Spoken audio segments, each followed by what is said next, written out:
You've heard the name, right? H. Holmes, America's first serial killer, the mastermind behind the infamous murder castle. But what if I told you that almost everything you think you know about him is a lie?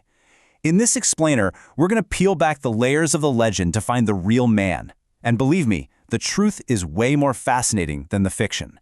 And look, this is from the man himself, a chilling quote that basically launched the entire myth. He claimed he was born evil, that he couldn't help but be a murderer. This whole idea of a man literally possessed by the devil was powerful, it was terrifying, and as we're about to see, it was the start of a very, very tall tale. Now, odds are, if you've heard the name H. Holmes in the last 20 years or so, it's because of this book, The Devil in the White City. It was a massive bestseller, and it didn't just retell the story, it completely supercharged the legend for a whole new generation. It basically became the go-to source for the modern version of the myth. All right, so here's our game plan.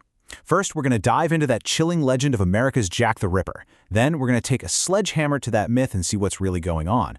We'll uncover the real man behind the monster, look at his actual career in deception, and then talk about the murders he really committed. And finally, we'll ask the biggest question of all. Why does this legend just refuse to die? Okay, let's start with the story we all think we know. Picture this. It's 1893. The Chicago World's Fair is this shining, spectacular event.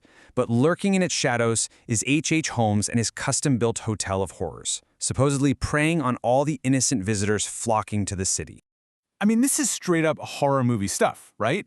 The legend says Holmes designed this building for one thing and one thing only: murder. We're talking trapdoors, secret passages, soundproofed vaults, even gas lines piped right into the bedrooms. And the basement? Oh, just a little workshop with a dissection table and a giant kiln to get rid of the evidence. And the body count? A mind-blowing 200 people. It is a horrifying, unforgettable story, and almost none of it is true. So, how did this story get so big? Well, this whole insane legend is basically built on 3 pillars. And trust me, they are incredibly shaky. You poke them just a little bit, and the whole castle just collapses. Pillar number 1 is that book we just talked about, The Devil in the White City. Right there in the introduction, the author says, this is not a work of fiction. But critics pretty quickly pointed out that the book is packed with invented scenes, imagined thoughts, and conversations that nobody could have possibly known about. He masterfully creates these super vivid murder scenes that are pure speculation. And hey, don't take my word for it. Here's the author himself explaining his method. He said he used threads of known detail to weave a plausible account, kind of like a prosecutor making a case to a jury. And see, that's the problem, right? A prosecutor's job is to persuade, not to report objective history. And that's exactly how speculation got passed off as cold, hard fact. Okay, pillar number 2 is even shakier. It's Holmes's own words. All the juiciest, most gruesome details of his supposed crimes, they come straight from confessions he wrote while he was in jail. But the big question is, can you really trust a lifelong con man and a pathological liar? The answer is a hard no, and here's why. First, he wrote 3 different confessions, and each one contradicted the others. He even confessed to murdering people who, whoops, turned out to be alive and well, all while getting paid a fortune, over $7 grand back then, by the Hearst newspapers to make his story as sensational as possible. And the real kicker? He started claiming his own face was literally changing to look like the devil. Yeah, not exactly a reliable narrator. So who was gobbling up these insane stories and printing them as fact? Well, that brings us to pillar number 3, the media.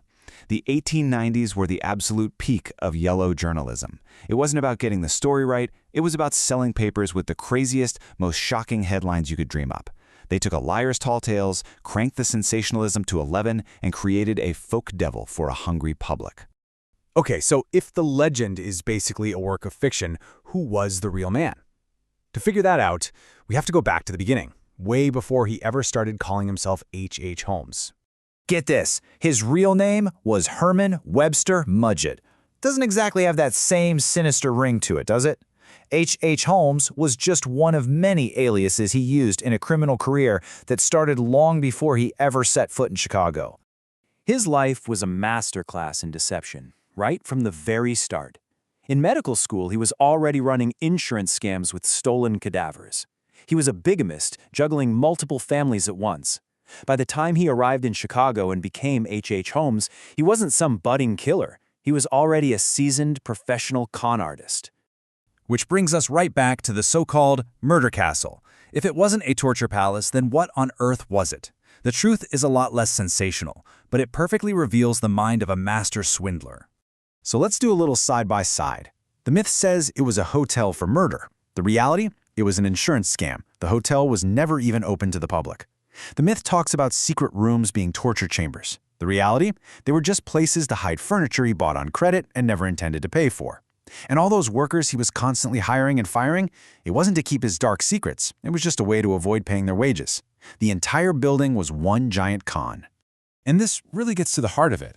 Holmes wasn't driven by bloodlust. He was driven by plain old greed. He was a cold, calculating con man. Murder was never the goal for him. It was just a tool he used when it was profitable or when he needed to cover his tracks. But let's be crystal clear. He was a killer. The real murders, though, weren't these random attacks on tourists. They were the desperate, final moves of a con man whose whole world was collapsing around him. The myth, fueled by that Yarrow journalism and his own lies, puts the number of his victims as high as 200. It's a number that's been repeated for over a century now. But the reality, based on credible historical research, is 9. Now, 9 is still a horrific number, but it's a far, far cry from the legend. And these weren't random tourists. These were people who got too close to his scams, people who stood in the way of his money. The crime that ultimately brought him down was the murder of his own business associate, Benjamin Peitzel, for insurance money. After killing Peitzel, he took custody of 3 of his children, promising their mother he'd take care of them. Instead, he led them on this horrifying journey across the country and into Canada, murdering them one by one. And the final irony? After all of this, he was arrested for simple horse theft. So, if the facts are this clear, why do we all remember the myth of the murder castle and not the truth about a common grifter? Well, the answer is pretty simple. We love a good story. And a diabolical genius with a torture palace is a much better story than a common con man who killed for insurance money. We prefer the epic legend, even when the mundane truth is, in its own way, just as chilling. And that leaves us with one final question. The myth gave us a monster in a castle, but the truth gives us something else entirely. A charming, intelligent man who looked just like everyone else and was utterly ruthless. So, you have to ask yourself, which one is truly more frightening?